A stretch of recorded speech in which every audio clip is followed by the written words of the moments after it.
Ito yung tatlong bagay na dapat mong i-consider kung gusto mong mag-self-review. Kasi siguro na rin, mahal kasi yung review center, wala tayong masyadong budget. Ito yon. Gusto kitang bigyan ng real talk. Ito yung first na bagay na dapat mong i-consider kung gusto mong mag-self-review lang muna. Una, meron ka bang enough na kakayahan, disiplina at hard work na ipasa yung board exam nang gamit yung self-review lang?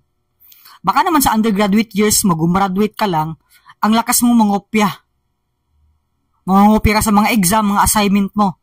Ay wag kang mag-self-review kung ganyan ka gumraduate. Bababagsak ka lang. Real talk po yan. Okay, wag tayong masaktan ha. Gusto kasi natin yung totoo. Second thing, nung gumraduate ka na, gusto mong mag-self-review lang muna, kompleto ka ba sa lahat ng mga review? Review books.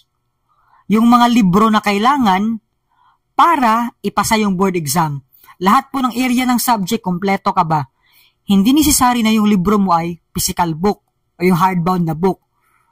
May soft copy ka ba? May mga materials ka ba?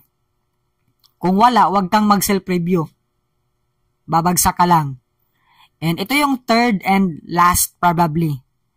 Meron ka bang at least mentor figure na tatanungan mo kung mag-self-review ka? Sila yung mga example na pumasa dati or last year nang nag-self-review lang din. So, tinatanungan mo sila ngayon.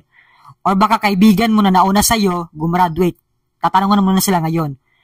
Hindi naman siya in a form of review center, pero maganda pa rin talaga na may review center ka.